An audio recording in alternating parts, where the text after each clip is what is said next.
I thought I was coming home to a quiet evening and a glass of wine. Just me, the cat, and whatever was left in the fridge.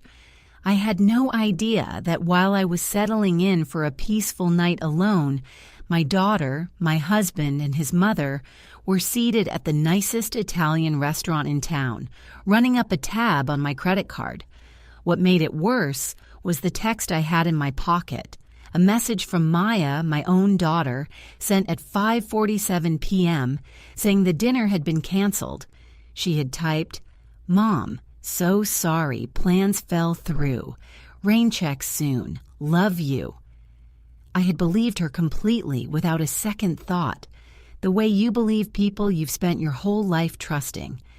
That was the night I understood that some betrayals don't arrive with fanfare. They arrive as a quiet text message, a canceled reservation, a glass of wine you pour for yourself while the people you love are sitting at a table you paid for, laughing without you. Our life had been, by most measures, a good one.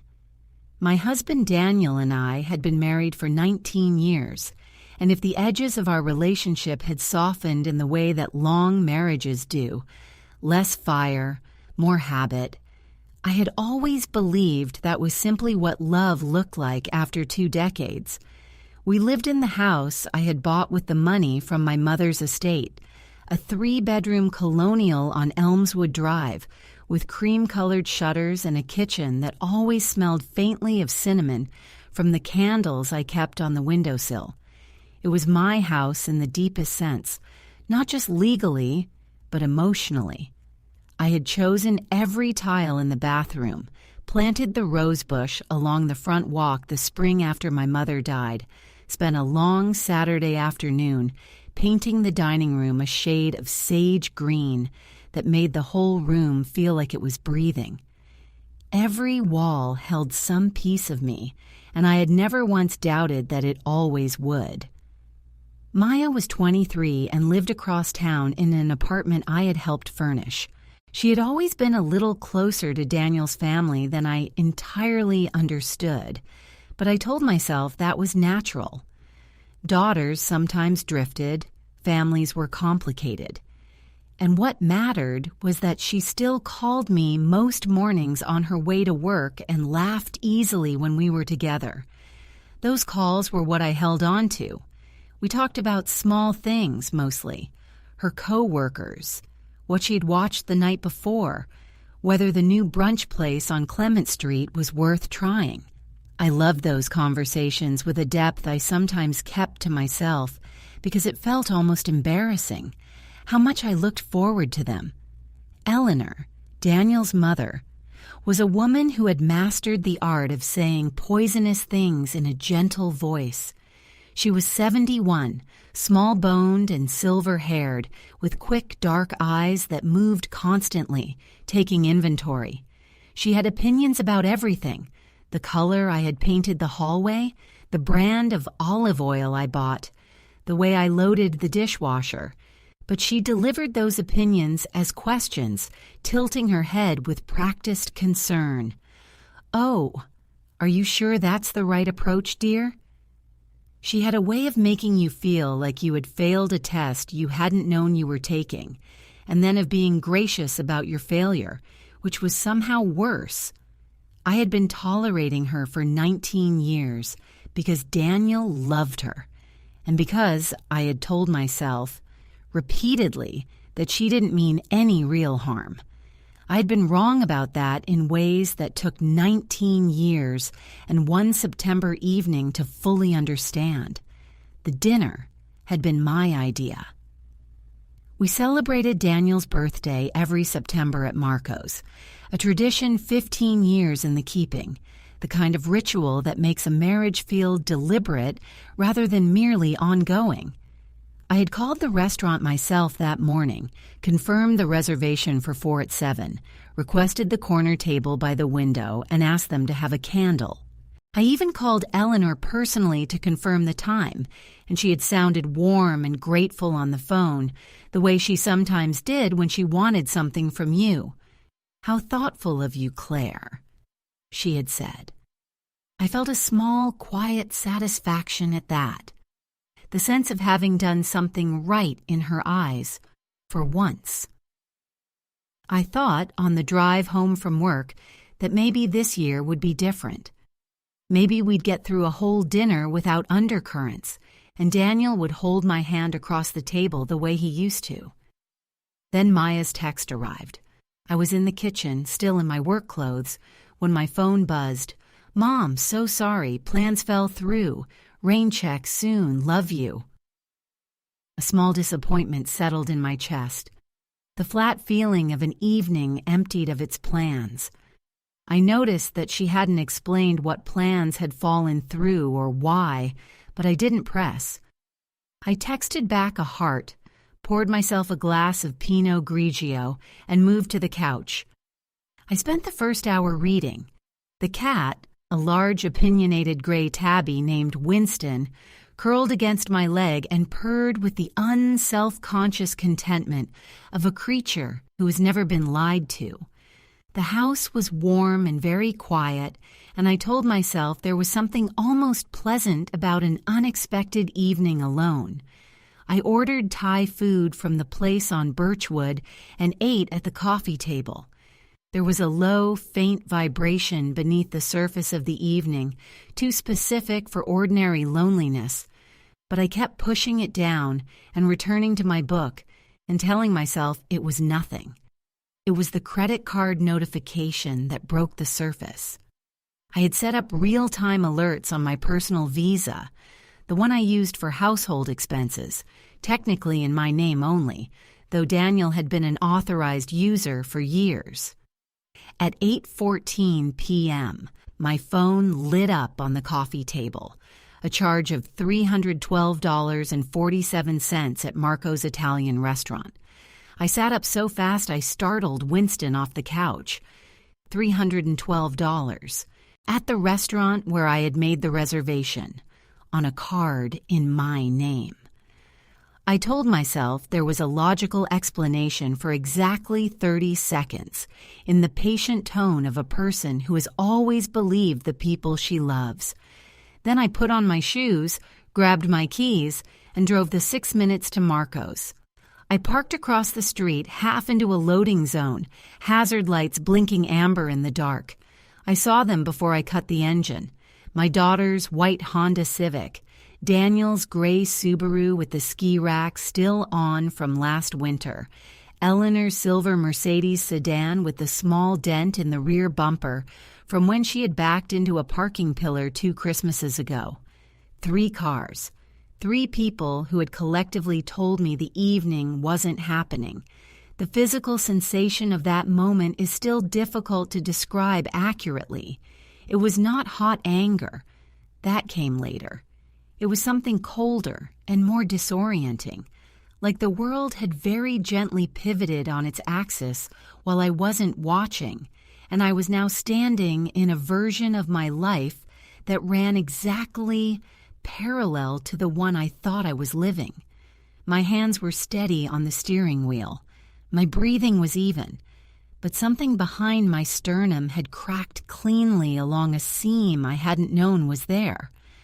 I sat in the car for 4 minutes, watching the warm amber light spill from Marco's windows, letting my hands relax. I needed those 4 minutes because I was afraid of my own face, afraid that walking in with everything visible would give them the advantage of seeing me undone, and I was not prepared to give them that. What I thought about in those 4 minutes was Maya. Not Daniel, not Eleanor, not the credit card. Maya.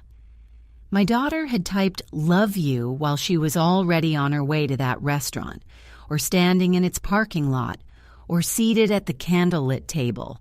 She had told me the dinner was canceled and she had known that was a lie, and she had sent the message anyway. I thought about the sound of her voice on those morning calls. I thought about the way her laugh had always been her father's laugh first. Same rhythm, same build, and how I had always loved her for carrying pieces of both of us in her. I sat in the dark and I thought about that. Then I got out of the car. The hostess mentioned a wait time, and I said, "I'm joining a table," and walked past her. The smell of garlic and wood smoke and wine hit me in the doorway. The smell of 15 birthday dinners, the smell of a tradition I had built, and I walked through it without stopping. I saw them before they saw me. They were at the corner table by the window, the good table, the candle burning exactly as I had requested, a bottle of Barolo open between them. Daniel was laughing, his head tilted back the way it did when he was genuinely amused. Maya had her elbows on the table, leaning forward, dark hair loose around her face, animated and bright in the candlelight. Eleanor was talking with her hands, holding court, and the three of them formed a composition that was, in its terrible way, complete. Warm and self-contained, a table that had everything it needed. I stood at the edge of the room and looked at them for 10 full seconds, long enough to memorize the image. Then I walked over. The moment Maya looked up and saw me, the color left her face so completely it was almost scientific to observe. She went from laughing to stricken in half a breath, and in that transition I saw exactly what I needed to see. Guilt, when it is surprised, looks like a person caught doing precisely what they knew was wrong. Daniel's laugh died mid-exhalation. His expression cycled through surprise, then something briefly calculating, then settled into a performance of confusion that might have convinced someone who had known him for less than 19 years. Only Eleanor didn't flinch. She lifted her wine glass, took a slow, deliberate sip, and looked at me over the rim with an expression that was not quite satisfied, but something adjacent to it. The expression of a person who had anticipated this possibility and prepared accordingly. "Claire," she said in her warmest, most musical voice. "What a surprise." I pulled out the empty chair, the fourth chair at the table for 4, at the reservation I had made, and sat down. The waiter appeared almost immediately, and I looked up and said, with complete and deliberate calm, "Could I have a glass of the Barolo, please? And the check, whenever you're ready." Daniel opened his mouth. "Claire, this isn't what?" I said. He closed it. The silence that settled over the table had weight and temperature. Eleanor watched me with that focused, assessing quality, updating a calculation. Not rattled, not even particularly surprised. "Maya," I said, turning to my daughter, "can you explain what happened to the dinner being canceled?" She looked at the tablecloth. Her jaw was tight and her hands were in her lap, and she was doing the thing she had done since childhood when she was caught in something. Pressing her lips together slightly, as if holding the words back by force. "Mom," she said finally, her voice barely above a whisper, "we can explain." "I'd very much like you to," I said. The waiter brought my wine.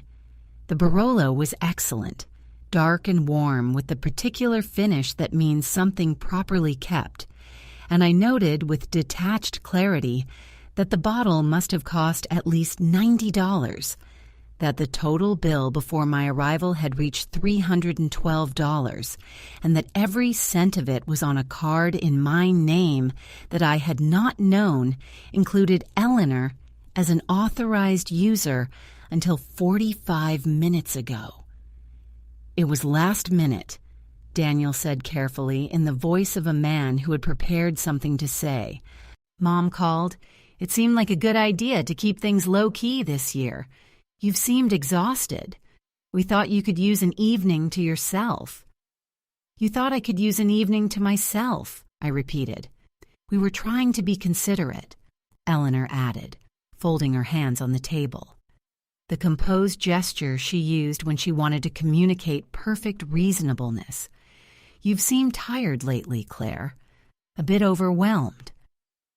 The "we" in that sentence landed with particular weight. I looked at Daniel. He was studying his dinner plate with extraordinary concentration. "When did you become a we?" I asked him. He didn't answer.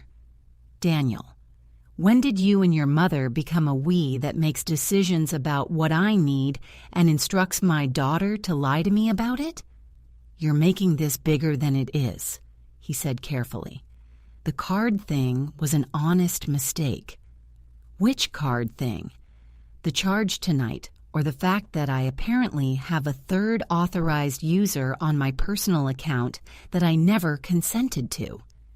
Something moved through his face, controlled quickly. I watched it happen. "How long has she been on my account?" I asked. A pause.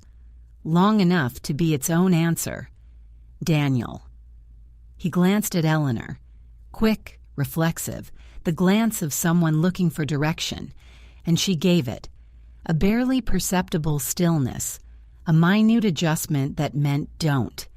He obeyed it without a flicker of resistance, and in that small, nearly invisible exchange, I saw the real shape of what I was dealing with.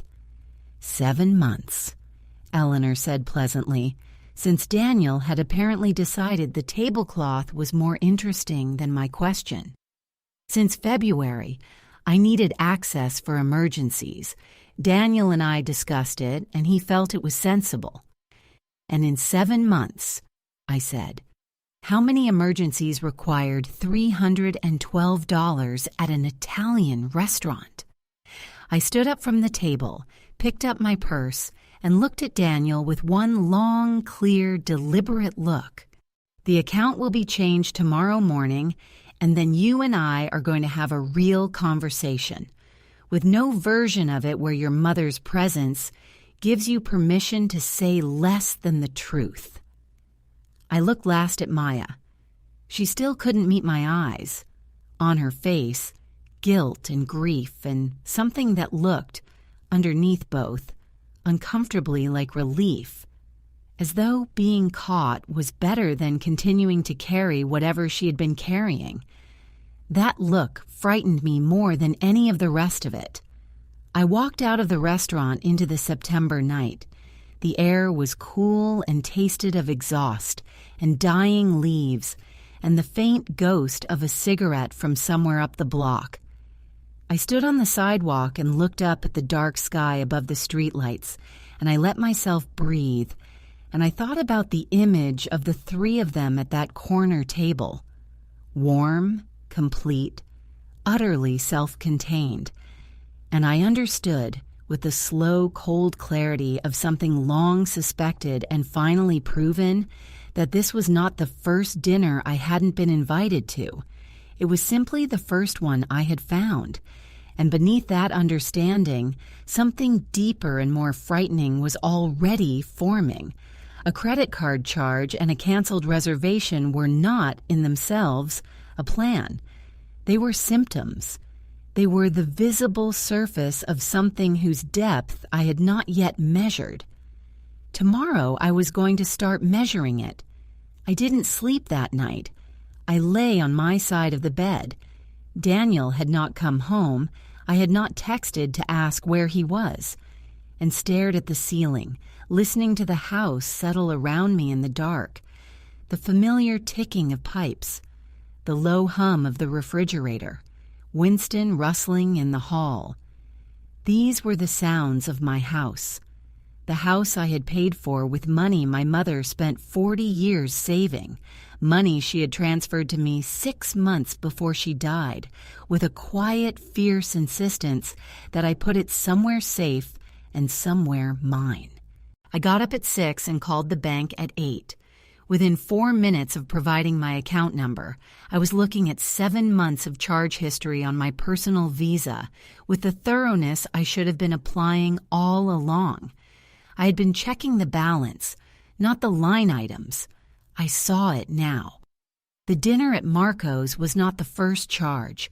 It was not even close to the largest. Over 7 months, there were 43 individual transactions tied to Eleanor's card. a $24 pharmacy charge in February, a $780 furniture purchase in May that I had vaguely registered as unusually high and then dismissed as something I had forgotten buying, restaurant charges, clothing charges, a spa appointment in April, a 2-night hotel stay in June. When I asked the representative to total them, I pressed my free hand flat against the kitchen counter to keep it from shaking. $4,612 in 7 months. I stood in the kitchen for a long time after hanging up. The cinnamon candle on the windowsill had burned down to almost nothing. The morning light came through the window in the flat, gray way it did in September, and the kitchen that had always felt like mine felt suddenly provisional, like a set that had been built around me while I wasn't paying attention. Daniel came home at 9:30. I heard his key in the lock, heard the careful footsteps of a man who had been awake all night rehearsing a version of events. He stood in the kitchen doorway with his coat still on and his eyes slightly red. "I think we need to talk," he said. "I know," I said. "Sit down." He sat. I turned the laptop so he could see the screen. All 43 transactions, the total at the bottom. I watched him look at it. His face went very still. "How long did you know?" I asked. "Claire, not a conversation, a question. How long did you know she was using the card?" He was quiet. He took his coat off and folded it over the back of the chair with meticulous attention, the gesture of a man who needs something to do with his hands. "From the beginning," he said. "From February." I had spent the night building a wall against those words. It wasn't sufficient. The feeling was not anger. It was worse, deeper, and more structural, like discovering that a load-bearing wall in your house is hollow. He had known. For 7 months he had kissed me good morning, asked about my day, sat across from me at dinner, and known. "She needed the money," he said. "Her pension doesn't cover everything, and I knew you'd say no, and she needed help." "She needed $4,612, I said, "in 7 months, and your solution was to add her to my personal credit card without telling me. I was going to pay it back." "What you've described," I said very quietly, "is fraud. An unauthorized user making charges without the primary account holder's knowledge or consent. You can call a lawyer and confirm that. I already know the answer." He opened his mouth and closed it. For the first time in 19 years, he had nothing to say to me that wasn't a version of an excuse. I called Patricia Chen that afternoon. She had been a friend since graduate school and had been practicing family and financial law for 15 years. I laid out 7 months of transactions on her desk, and she listened without interrupting. When I finished, she was quiet, and then she said, "Tell me about the house." I told her. "Purchased with my mother's inheritance. Deed in my name alone." Daniel had never contributed to the purchase, though he had helped with renovation costs over the years. Patricia nodded and made notes. "Has Eleanor ever made any comments about the house? About what would happen to it in certain scenarios?" She asked the question with a careful neutrality that told me she was working towards something specific. I thought about a comment from January, Eleanor walking through the house on a Sunday, touching things lightly, standing in the doorway of the dining room and saying, almost to herself, "It's good that Daniel has something solid, something to count on." I had found the comment oddly possessive and then let it go. I told Patricia. She wrote something down and underlined it twice. "I want you to go home and look through your files," she said. "Anything related to your mother's estate, your deed, any paperwork your husband might have had access to over the past year. Look carefully." She said it with the calm of a person who has a hypothesis she is not yet ready to state out loud.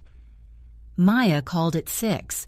She arrived at 7 with her coat buttoned wrong and a bottle of wine she set on the kitchen table, like an offering. We sat across from each other the way we used to when she was a teenager, and something had gone wrong at school, and I waited, and after a while she started talking. Eleanor had approached her in January. She had told Maya that she was worried, that Claire had seemed distant, checked out of the marriage, that there were signs she was planning to leave Daniel, and that when she did, she would sell the house, and Daniel would have nothing. Eleanor had framed this not as manipulation, but as concern, as love for her son dressed in the language of protection. She had said, "I just want to make sure your father is taken care of. I need to know that if something happens, we have options." Maya had believed her. She was 23 and she loved her father, and she had been given a framework by a woman who had spent 7 decades building persuasive frameworks. And she had lived inside it for 6 months, carrying the discomfort of it, managing the gap between loving me and lying to me, until the relief of being caught had been visible on her face across a candle-lit table. When she finished talking, I poured us both a glass of wine and sat with the information. I thought about Eleanor, first the financial access, then the narrative that justified it, then the ally recruited to maintain both. She had worked methodically, patiently, in silence. She had used Maya's love for her father as a tool. She had used Daniel's weakness as a hinge. She had built something inside my family designed to give her leverage over a house that was not hers. The cold thing in my chest had gone very still. Not numbness, the opposite of numbness. Precision. "Tell me everything she said," I told Maya. "From the beginning, every conversation." Maya talked for 2 hours. I took notes. The next morning, I went back to Patricia's office. She had found something. She told me this on the phone before I arrived, in a voice with a particular current beneath the control of it. She slid a document across her desk. A quitclaim deed. A legal instrument for transferring property interest from one party to another. It had been prepared 6 weeks ago by a notary in a suburb I did not recognize. It transferred a partial interest in the property at Elmswood Drive from my name to a joint tenancy between myself and Daniel. There was a signature on the document that was supposed to be mine. I had never signed it. I had never seen it before in my life. I looked at Patricia. She looked back at me. "It hasn't been filed yet," she said, "but the intent is clear. If filed and accepted, Daniel would become a joint tenant, which would give him, and potentially Eleanor as his designee, rights over the house that currently do not exist."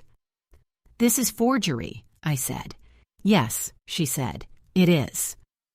The notary who had prepared the document had handled estate documents for Eleanor's late sister a decade ago. They knew each other. The room was very quiet. I could hear the building's ventilation, the distant sound of traffic 6 floors below, and my own heartbeat, steady and extremely clear. I thought about Eleanor's hands folded on the restaurant table. I thought about the barely perceptible movement of her head that had silenced Daniel mid-sentence.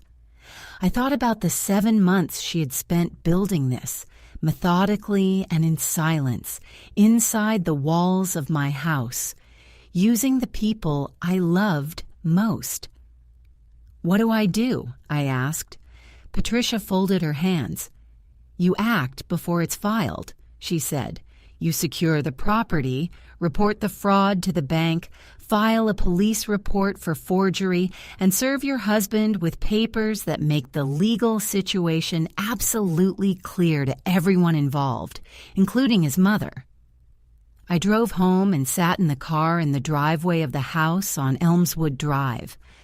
I looked at the cream-colored shutters, the rose bush along the front walk, the sage green dining room visible through the front window, and I thought about the woman who had bought this house and planted that rose bush and painted that room. She had been trusting in a way that cost her. She had been patient in a way that was mistaken for weakness. She was done with both. Daniel was in the living room when I came in.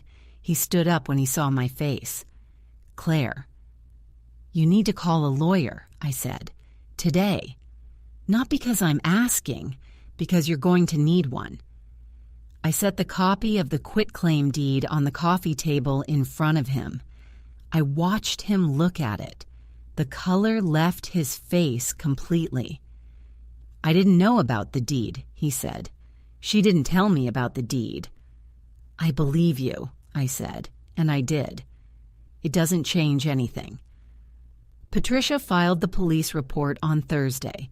The bank reversed $4,612 in unauthorized charges and closed Eleanor's access that afternoon. The following week, Eleanor was contacted by a detective. The notary, faced with losing her license, confirmed everything and identified Eleanor as the client who had commissioned the deed. Forgery. Financial fraud. 2 separate charges, both serious, both now part of a formal investigation. The divorce was not dramatic. It was a series of documents and appointments and quiet conversations conducted through lawyers. And when it was done, I was still in the house on Elmswood Drive. Daniel moved to a rental across town. He called once, 3 months later, and said he was sorry, and that he had been weak, and that he knew it didn't undo anything. I thanked him for calling and meant it. What Eleanor had done was Eleanor's sin. What Daniel had done was his own, and it was different, the smaller, sadder sin of a man who had confused loyalty with obedience and called the confusion love. I had no cruelty left for him. I had stopped spending it. Eleanor was not charged criminally. The district attorney determined that the unfiled deed made prosecution difficult, but she received a civil judgment for the unauthorized credit card charges and a formal cease and desist. She also lost something more durable than money. Daniel's 2 sisters, who had not known the extent of what she had done, stopped inviting her to family dinners. I allowed myself to feel a small, private satisfaction about that. Some consequences are exactly the right size. 6 months later, in a March that smelled like thawed earth and the first green of the rose bush coming back to life, I sat on the front steps with a cup of coffee and let the morning be quiet. The sage green dining room glowed through the window. Winston sat beside me on the step, watching a sparrow with professional concentration. Maya called at 8:15, the way she always had, and her voice had recovered most of its brightness. Not all of it, not yet, but enough, which was its own kind of courage. We talked for 20 minutes about small, ordinary things. When I hung up, I sat with the phone in both hands and looked at the rose bush and thought about my mother, who had given me this house not as a gift, but as a statement. Here is something solid, something yours, something no one can take from you. I thought about how nearly someone had taken it, how I had measured the depth of what was beneath the surface, and named it, and stopped it. The coffee was hot and the morning was cold, and Winston looked disgusted when the sparrow flew off and I laughed, which was the realest thing I had felt in months. Some things survive what is done to them. Some things come through the fire and are not diminished. The house on Elmswood Drive belonged, completely and finally, to the woman who had earned it. I already knew which woman that was.